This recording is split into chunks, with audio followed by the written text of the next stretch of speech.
नेपाली सार्वभौम भई एकमेची महाकाली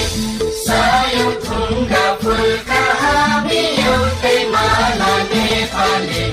सार्वभौम भई एकमेची महाकाली प्रकृतिका कोटि कोटि सम्पदा